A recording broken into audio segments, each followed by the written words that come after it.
Should we talk about? We all know you from the YouTube videos doing hardcore tricks. Should we how do you create those tricks? Should we talk about that? Yeah. What creative process for doing new tricks? I think I've always been watching a lot of juggling videos. Like I did that before too. No, I did watch a lot of videos earlier in my juggling career. Now I don't watch that many. Mostly just from the people I know from before. But I remember Because you have also started before YouTube and everything. yeah, exactly. So I remember when I started, I joined Rec.Juggling. That was like 2003. And I think maybe the week I joined that forum, Thomas Dietz's video number 1 was out. And that was really like, oh shit, you can do crazy tricks that are more than just a cascade with 5 and more balls. And I think I got a pretty good base in juggling because I bought the book Encyclopedia of Ball Juggling, and I had like a mission to learn all of the tricks in that book. Okay. So then I learned like all of the standard ones, like the Mills Mess and the Factory and Rubinstein's Revenge, and like all of those different tricks. Yeah, from the book. From a book, yeah. That's pretty hard. Because this was like before YouTube. There was some juggling videos online, but it was like scattered around in different private servers, and it was hard to find good stuff. But the book had really good like it had really good descriptions of how to do it, and so it took some time, but eventually I realized I couldn't do all of the tricks because like some of them were way too hard for me at the point. I can't remember which tricks, but some of them were really hard, I know. So I think I've always been really interested in hard tricks. Like that's the tricks I've been enjoying to watch the most too, like in juggling videos. Yeah. Because I always felt like I don't know, hard tricks are more exciting. It was the same thing when I watched like juggling on stage. Yeah. That it really meant a lot to me when they were doing tricks that I could see was hard, and it kind of pissed me off really when jugglers I knew could do like 7 balls were doing like easy tricks just because they did just to do it. So I've always been like focusing on, I don't know, pushing my level always, by always trying harder tricks than I can do at this point. So even when I started working on, I don't know, 360s with 5 balls, I was trying 360s with 7 balls because like, why not? If I try that, maybe. And the thing that happened was that the 5-ball pirouettes got a lot easier than I have to practice with 7. Exactly. So that's always been kind of my process to like go beyond what I can already do to make the stuff I already know a lot easier. And I think that really works for me. Okay. And I think in terms of like creative process, I'm really interested in making tricks I haven't seen before. Yeah. Because I feel like, especially in my videos, if I've seen the trick before, I don't want to post it unless it's like a really like classic technical trick, like let's say a 5-up 360 with 7 clubs. I would still post that just because it's a hard move and I'm proud of it. But let's say 5-ball moves, I'm not gonna post a standard 5-up pirouette into a side swap or something I've seen something similar. I really try to find those things that look different from what I've seen before. Yeah. And I think like for a lot of my juggling, I apply basic juggling to hard juggling, like because I learned a lot of 3-ball tricks in the beginning. I felt like I had a good base for mixing those tricks into 4, 5, 6, and 7 balls. So a lot of them have spawned from like 3-ball tricks.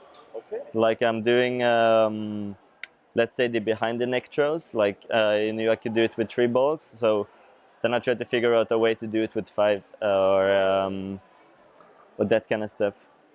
And also, I think for me, like one of the most influential things for me that I learned in juggling ever, that was Siteswap, and to get then like an intuitive understanding of it. So not just because I see a lot of people practicing Siteswap and they can do a lot of different Siteswap. Maybe they practice 7-4-4 and 6-4-5 and that kind of stuff, but they practiced it really specifically for that trick.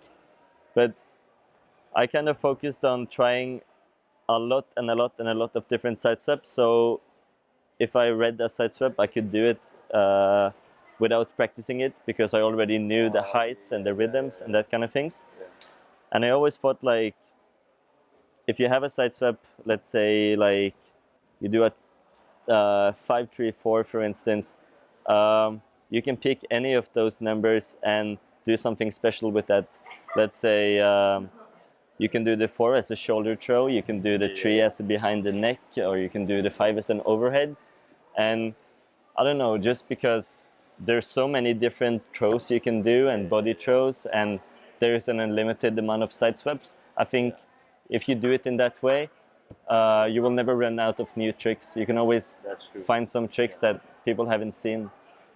But that's also a difference, I think, because I've always thought it's really easy to come up with new tricks if you build upon like existing ideas. Let's say you do a Siteswap and you put in some kind of body throw on something. It's kind of logical that that works because people know that you can do it.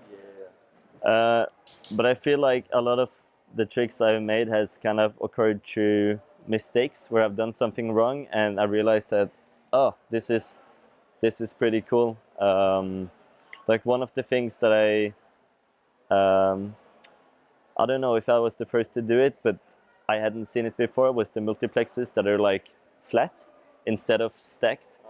And that was something like when I just had a hard time throwing this and it happened to be like this, and I realized you could still catch it in some way. And then when I filmed it, I saw that, oh, this looks kind of different from stuff I've seen before. And then for me, then it was worth posting or making or researching it further.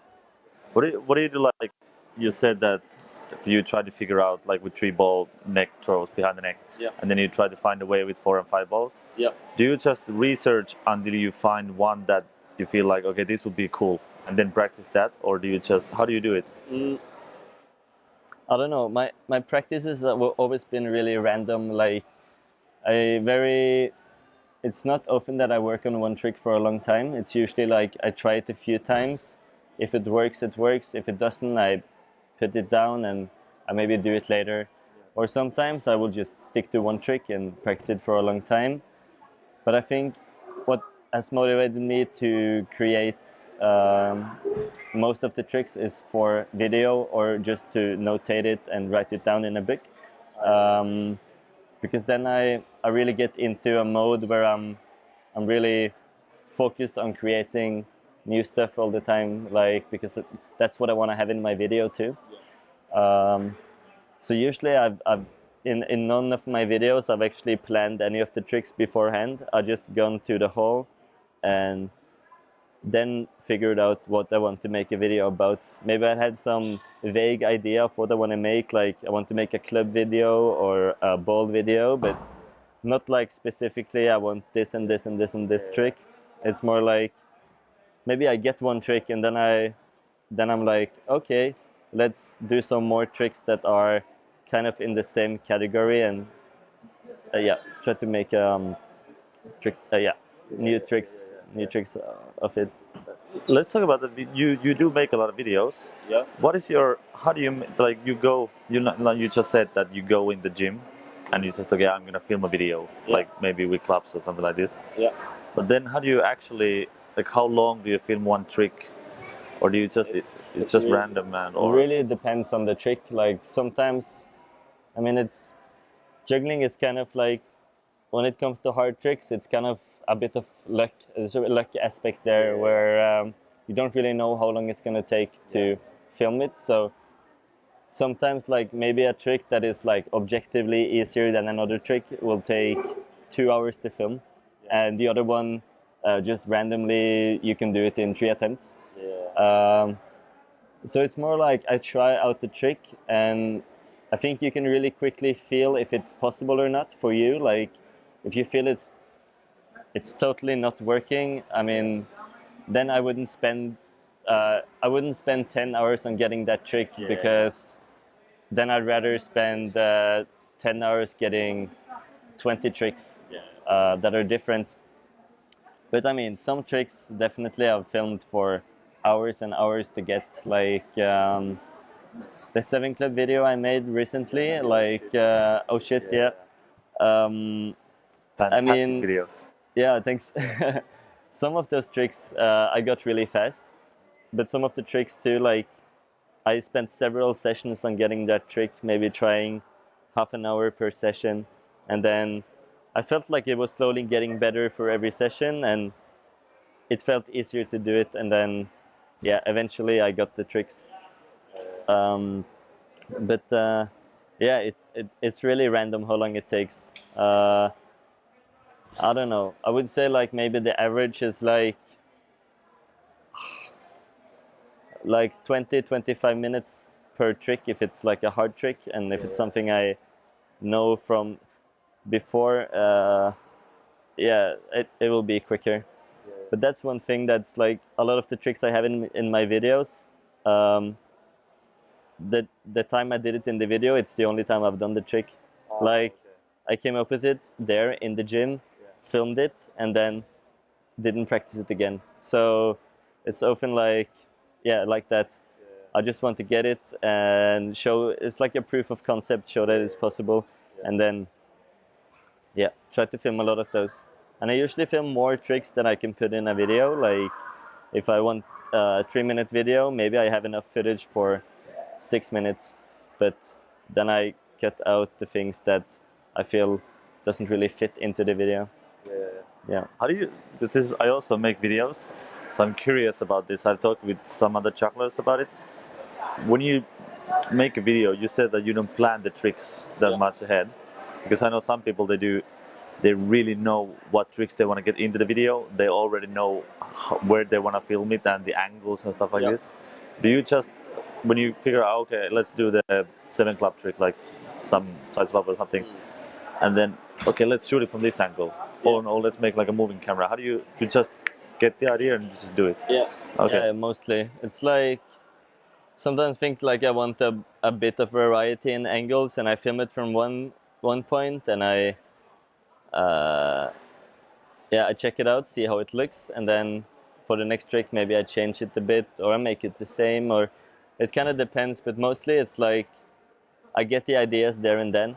As I said earlier, like maybe I have some vague idea of how I want it to turn out. Like maybe in this video it should be very I don't know, should be very colorful or light or dark, and maybe some parts about the background, because I really think it's important that you have that it's visible, the juggling.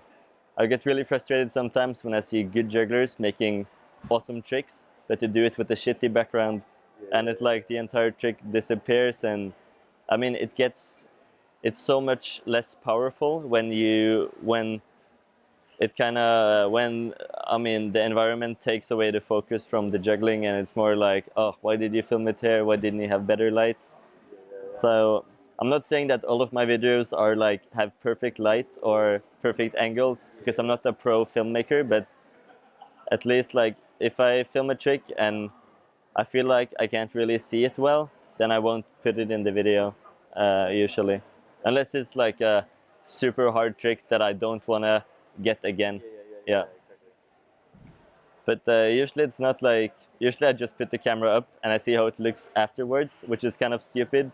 Maybe I should like try it a couple of times, see how it looks, and then continue. So I think I wasted a bit of time on that I've done a trick maybe 4 or 5 times, and then the 5th time I'm happy with it, or it's clean enough, or or that kind of stuff. Because also like, if it's not, it varies very much on the trick. Like, I'm not sad if I do a sketchy trick with 7 clubs, but if it's a 5-ball trick that I consider to be easy for me, then I want it to be smooth and clean, you know. Yeah.